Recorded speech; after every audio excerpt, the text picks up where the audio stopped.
नमस्कार साथियों, आइए एक दिलचस्प कहानी सुनते हैं।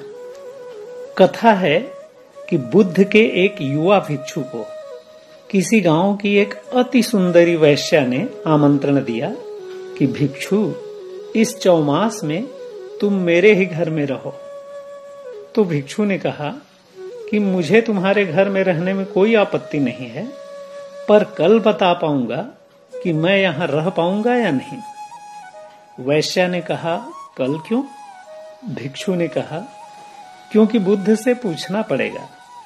वैश्या ने कहा कि और यदि बुद्ध आज्ञा न दें तो भिक्षु ने कहा कि मुझे पूरा भरोसा है कि बुद्ध मना नहीं करेंगे, लेकिन पूछने का रिवाज है, इसलिए पूछना पड़ेगा। भिक्षु शाम को बुद्ध की सभा में खड़े होकर बुद्ध से कहा कि आज एक मजेदार घटना घटी है। एक वैश्या ने चौमास में मुझे अपने घर पर रहने का निमंत्रण दी है। बुद्ध ने पूछा कि तुमने क्या कहा? भिक्षु ने कहा कि मैंने कहा कि कल आपसे पूछकर बताऊंगा। बुद्ध ने कहा कि चले जाओ उसके घर, क्योंकि हर्ज ही क्या है उसमें। बुद्ध की बात सुनकर बाकी के बहुत सारे भिक्षु एक दूसरे का मुंह ताकने लगे। फिर एक भिक्षु ने खड़े होकर कह ही दिया कि ये तो बहुत गलत हो रहा है। बुद्ध ने कहा कि इसमें गलत क्या है? गलत तो तब होगा जब कोई सन्यासी किसी वैश्या से हार जाए। फिर बुद्ध ने कहा कि हां, यदि तुम आज्ञा मांगते तो बिल्कुल न देता। दरअसल वह वैश्या बहुत ही रूपवती थी, जिसके कारण कई भिक्षु तो बहाना कर करके उसकी गली में भीख मांगने जाते थे। कुछ भिक्षु तो दिन में 2 बार भी चले जाते थे, और इसलिए कईयों के मन में सांप लौट रहा था। लेकिन क्या कर सकते थे बेचारे। खैर, भिक्षु पहुंच गया चौमासे में उस वैश्या के घर रहने। वैश्या ने उस भिक्षु की खूब आवभगत की, खाना खिलाई, गीत संगीत के कार्यक्रम रखी।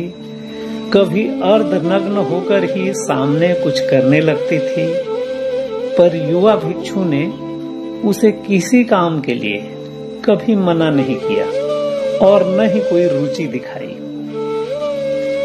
इस चौमास बुद्ध के और कई भिक्षु उस गली में कुछ ज्यादा ही भिक्षा मांगने लगे, जो वापस जाकर बुद्ध को बताते थे कि वो भिक्षु तो हाथ से निकल गया, क्योंकि आज वहां संगीत की महफिल सजी थी। आज वहां तरह तरह के पकवान बने हुए थे। आज वैश्या अर्धनग्न ही घर में घूम रही थी, और भिक्षु उसे किसी भी बात के लिए मना नहीं करता। बुद्ध बोले कि तुम लोग इतना ताक झांक क्यों कर रहे हो? उसे 4 महीना आराम से वहां साधना करने दो, उसके बाद देखते हैं कि क्या होता है। तो एक ने कहा कि क्या कह रहे हैं आप? साधना और वैश्या के घर? आपका भिक्षु गया, वह तो वहां के राग रंग में ऐसा खो चुका है कि वह अब कभी वापस नहीं आएगा। बुद्ध बोले, मेरी समझ में यह बात नहीं आ रही है कि तुम लोगों को वैश्या की चिंता है या भिक्षु की। रही बात सच्चाई की, तो बस कुछ और दिन ठहर जाओ, चौमासा खत्म हो जाएगा और भिक्षु का भी पता चल जाएगा। और थोड़े दिन बाद जब चौमासा खत्म हुआ, तो वह भिक्षु तो आया ही, साथ में वह वैश्या भी सन्यासिनी बनकर आ गई। तब बुद्ध वैश्या से पूछे कि क्या हुआ, तुम कैसे आ गई?